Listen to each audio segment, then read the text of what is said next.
All right, this is assignment number 1 for 7th grade social studies. Using the atomic bomb, was it necessary?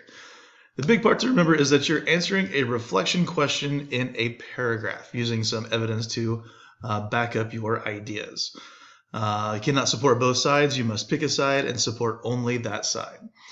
On this worksheet, you will find a part where there's an introduction. It tells you a little bit about the background, gives you some ideas to kind of start getting your mind wrapped around the question. Also, there are some secondary sources to use as evidence in the column on the right. This is optional, but it's a good place to write down your ideas for use during your short reflection. The second page has primary sources. U.S. President Harry S. Truman, as well as Admiral William Leahy, have differing opinions on the use of the atomic bomb. Finally, there are some statistics. So down below, there's some hard numbers that you can use to base your answer on. Down below that, you have your reflection questions. Was it necessary for the United States to use the atomic bombs to end the war with Japan? Explain your reasoning, citing information from at least 2 of the sources listed. On this next page, you will be writing your reflection.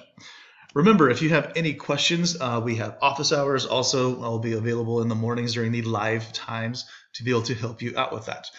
Please contact me if you have any questions. Can't wait to read them. Thanks.